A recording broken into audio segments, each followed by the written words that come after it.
So my name is Vittorio, and I will present here just some of the research that some of us have done on our family. Okay? So for my understanding, how many of you have heard of San Desiderio? If you can raise your hand. Okay, that's good. That's good, a good percentage. All right. So I was asking about San Desiderio because the origin of our family are from San Desiderio in Italy. With the origin, I mean that the early document that we have from our family are from that place. And the document report that there is a large number of Accomazzo in that place. So, San Desiderio is in the north of Italy, in a region called Piedmont. And in Piedmont is near a city called Asti.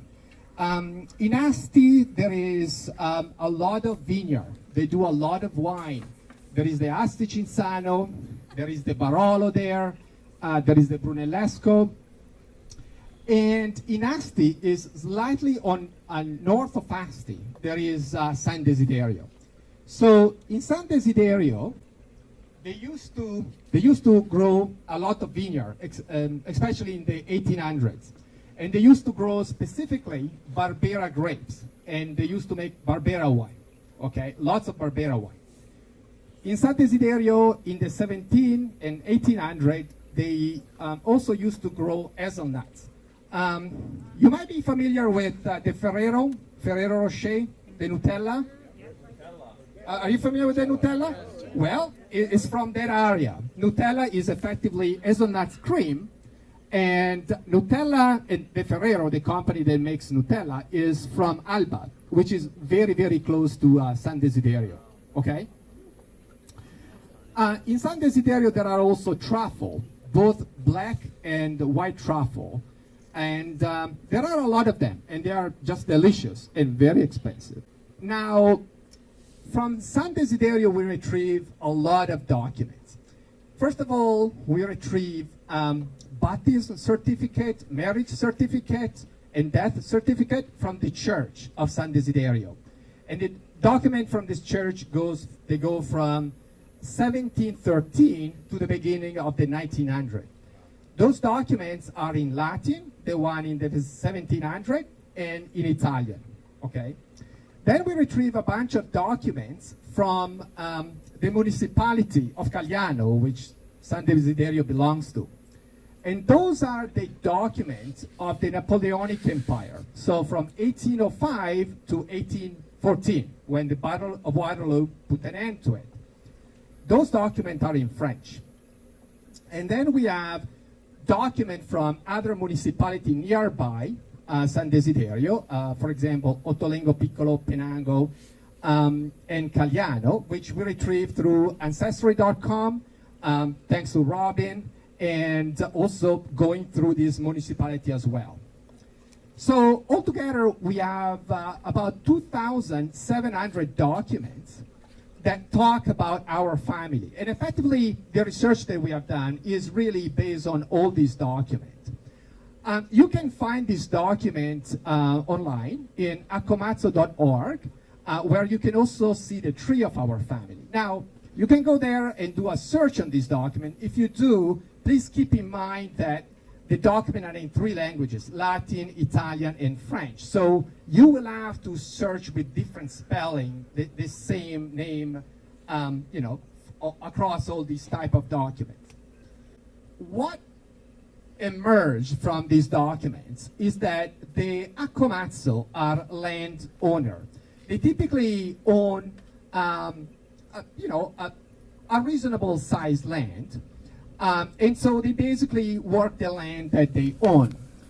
And so today you would say that the Accomazzo are basically running their own business. A few of the Accomazzo own a reasonably large amount of land, and so they basically don't have to, they basically don't work their land, but they just hire people to work for them. And so you can find in the document that several Accomazzo are reported as proprietari, which means that, they just own the land that they work. And few of them are reported as benestante, which means that they don't have to work for living. They just hire other people to work their land. And this is quite consistent across the document, and is actually quite consistent with Piedmont at the time. In Piedmont, you had all these, a bunch of small landowners. The rest of Italy instead was a completely different story.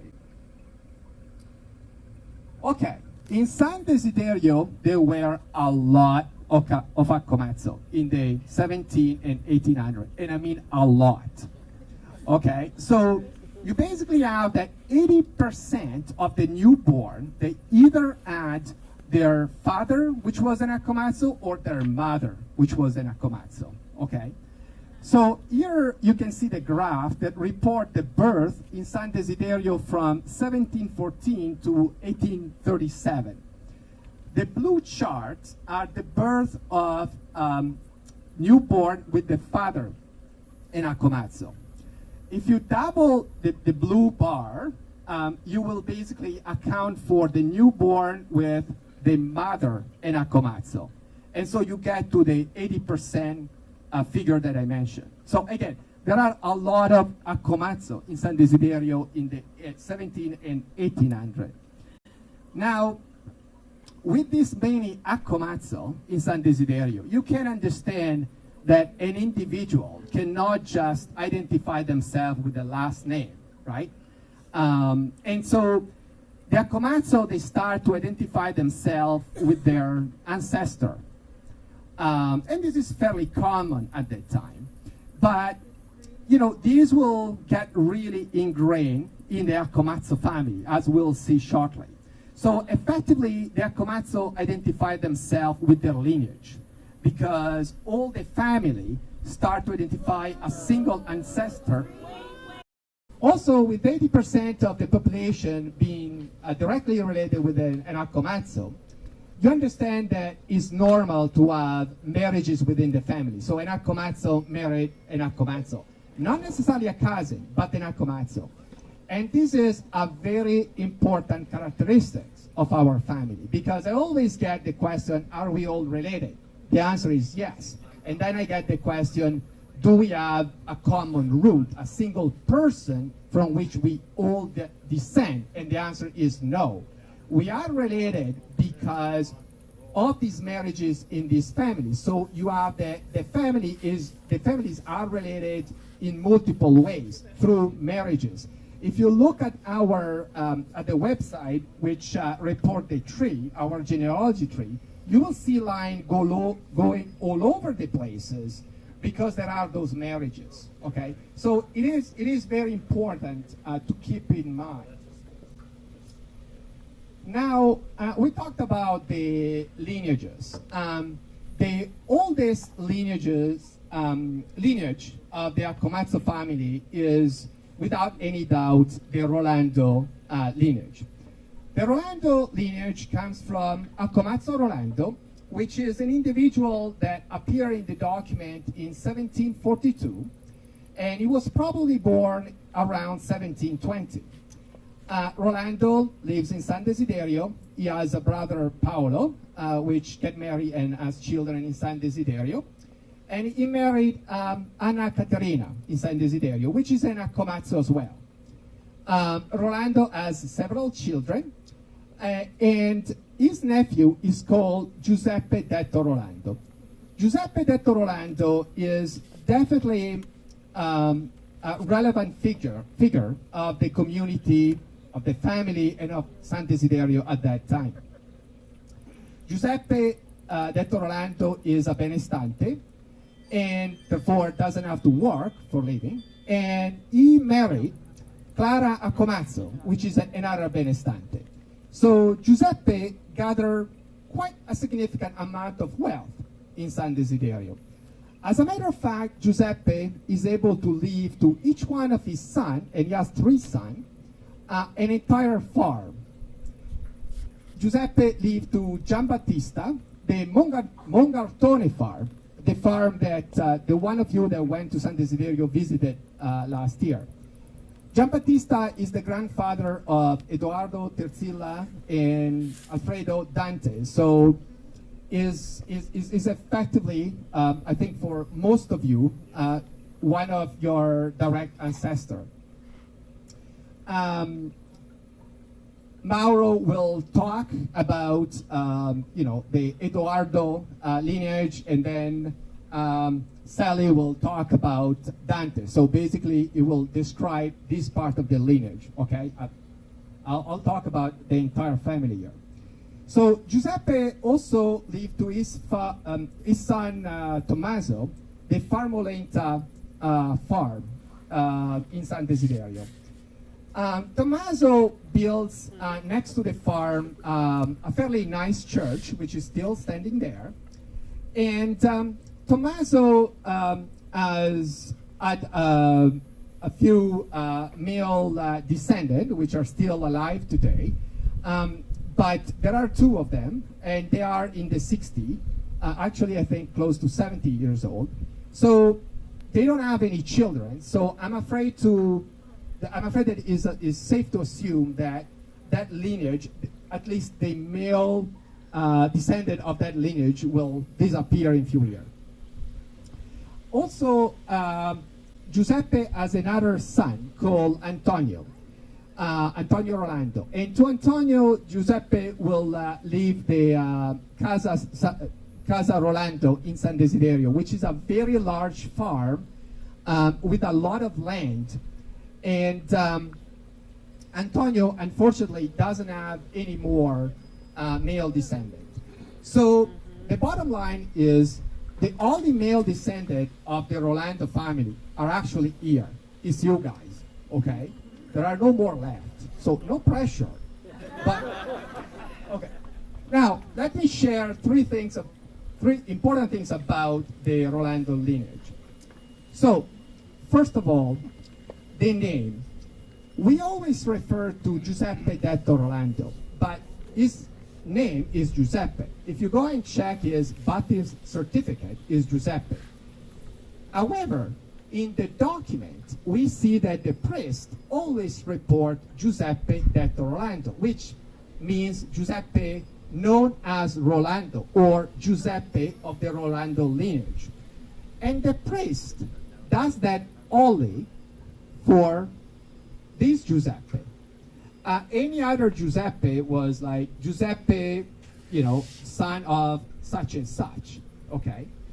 So the fact that the priest is making an exception is definitely a sign of importance of this individual, a sign of respect towards this individual, because it clearly wants to make sure that this Giuseppe is literally not one of the other Accomazzo Giuseppe out there, but is the one from the Rolando lineage. And so, again, I think it's a detail, but it's an important detail that speaks loud for the importance of this individual in the community. The second thing that I want to share with you is the following. When we started this project in learning about our family, I got to know Oreste Accomazzo. Oreste Accomazzo is an Accomazzo that was born in San Desiderio in 1937, and he was raised in San Desiderio. So when he grew up, he knew a lot of the Accomazzo, and he knows a lot about the Accomazzo family. And Oreste was, always told about the Accomazzo Rolando, and the Accomazzo Rolando were basically a group of Accomazzo family related to each other that they own a significant real estate in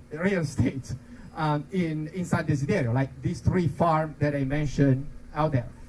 But Oreste never really put some, thought on why the name Rolando. He was just using this name Rolando in order to identify this group of Accomazzo. When we start collecting this document and going through this document, we realize that Accomazzo Rolando is an actual individual that lived in the 1720, 30, 40 in San Desiderio. And when we kept going and analyzing all the document, we then realized that the group of Accomazzo that Orester was identified as the Accomazzo Rolando are actually the direct descendant of these Accomazzo Rolando that live in 1700. So I find quite amazing that for 300 years, the Accomazzo identified themselves with this individual. So basically creating an interrupted link, an interrupted connection throughout time with this individual. So again, I think it's something, you know, it really speaks loud for the importance of Rolando and Giuseppe Detto Rolando. And the last thing is, if you look at the Accomazzo book, the cover of the Accomazzo book report 3 documents. These 3 documents are the birth certificate of Giuseppe Detto Rolando, the marriage certificate of Giuseppe Detto Rolando, and the death certificate of Giuseppe Detto Rolando. So basically, these 3 documents basically describe the life of that individual. Okay, so there are also other lineages in the Accomazzo family. One of them is the Carlotto lineage. So the descendant of Carlotto, and for example, I belong to that lineage. Carlo is an individual that was born in 1827 in San Desiderio, and he had several children. Some of his descendants left for the US and are here tonight. And he was very religious. We know that. There are also other lineages. So there are the Bastien lineage from Sebastiano. I don't think there are any descendant here. For the one of you that went to Italy, Giuseppe, the one that lives in the Alps in Ossola, is a descendant of that lineage. There is also a lineage of the Cusmin from Casimiro. And there are no descendants here. There is one descendant of this lineage living in San Desiderio. His name is Andrea. Okay, so looking at the document, what we find is that the family in San Desiderio are fairly large. First of all, male, typically married around 25 years old, and female at about 20. You have to keep in mind that in the 1800s, in Italy, you have to serve in the army for 5 years, and so that accounts for the difference. The family, as I mentioned, are large. They typically have 6, 7, sometimes 9 and 10 children, but only 70% of the children reach the adult age. Here you can find a typical example. See, well, you can see all these documents are actually birth certificates, and this family had 2 death certificates for 2 of the children. Okay. So you can understand with family of that size, the population in San Desiderio grows fairly quickly, and by the 1800s, San Desiderio is overpopulated, and so what we see from the document is the following. We see that towards the end of the 1800s, there is a first wave of people leaving San Desiderio for other places in Piedmont. For example, my grandfather moved to Novara. For the one of you that I've met Valentina grandfathers moved to Novara as well. Riccardo and Lorenzo moved to Penango, and so forth. Then in the early 1900s, we have a larger wave of Accomazzo leaving San Desiderio, but they are actually leaving Italy altogether.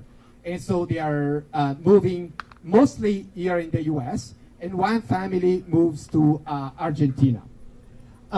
Just for your information, I reported there that map that showed the immigration from Italy in the early 1900s. And I want to point out that there were a lot of immigration from Piedmont, Lombardy, and Veneto from Italy. So, I mean, typically the Italian immigrant is identified as someone from the south. It's not the case. If you look at the data, clearly there are as many immigrants from the north as from the south. And the Accomazzo that they were immigrating, they were just following the trend, basically. Now, for the Accomazzo immigrating from Italy to the US, we know of at least 16 of them moving over to the US, and I believe only 4 of them moved back to Italy. But several of these 16, they actually went back to Italy for visiting a few times. They typically immigrated with family, so with brother or cousin, never just by themselves. And I believe that most of them moved to California, or eventually they moved to California. Here I prepare some short animation to show on the genealogy tree the lineages of the Rolando that they moved to the US, and highlight the lineage, highlight the individual which are actually moving from San Desiderio to the US, and also all the descendant in the US. So hopefully you will be able to find yourself.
All right, now, okay. Looking at the Carlotto lineage, we have that from the Carlotto, we have a number of individuals that move here in the US. So the first is Paul Ernesto and Gemma. And then we know of Luigi, which is son of Giacomo, which is a cousin of Emma. And then it looks like there is also a second Luigi, which is the brother of Paolo Ernesto. So, okay. And these are the Accomazzo from Penango. So, Riccardo. And we know that Riccardo and Beatrice moved from Penango to the U.S. and also we know that Luigi eventually moved back to Italy. And also there is the Felice Cesario and his brother Orazio that moved to the U.S. Yeah. So here is Orazio and they're descended here in the US.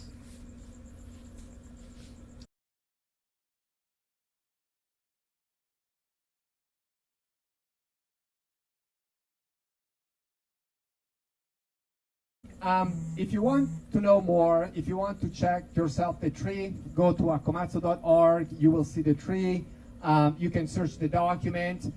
There is also the book. You don't have to buy it. You can download it online.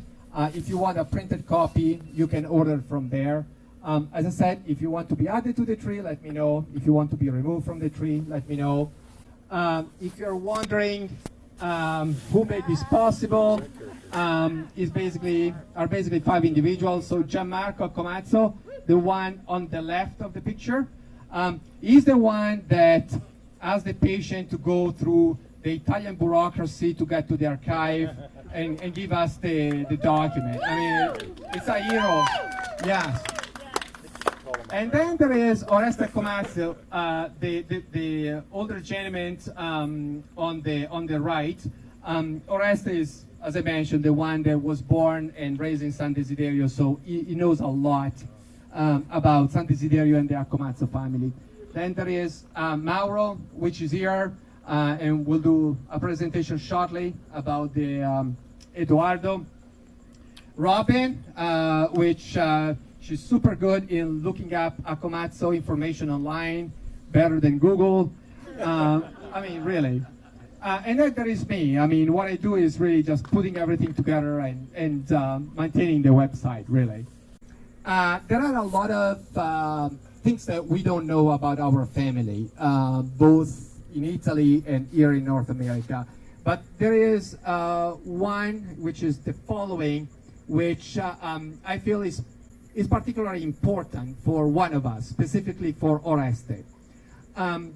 Oreste's grandfather, Pietro Luigi, that you can see there in the picture, and grandmother, Maria, that you can see in the picture, moved to the US early in the 1900s. They moved to the US, and they had the first daughter, Giuseppina, which is the child on the left in the picture. Giuseppina is Oreste's mother, okay? After Giuseppina, they had a second child, a second girl, which we think her name is Maria. Unfortunately, Maria died when she was really young, and she's buried in Three Rivers, Michigan. The family got for her a grave for forever. So in theory, the grave is still supposed to be there. Unfortunately, the family moved back to Italy, and they completely lost any trace of this grave. So right now, we don't know the exact name of this girl. We haven't seen the grave for more than 100 years. We don't even know exactly when she died. So if you can find out anything about this girl, which is Oreste's aunt, you will make him really, really happy. So if any one of you has the opportunity to travel there, to do a search on the web, you will be really happy. Just let me know. So with this, I conclude. If you have any question, I probably can take it now, but there are also 2 other presentations. So.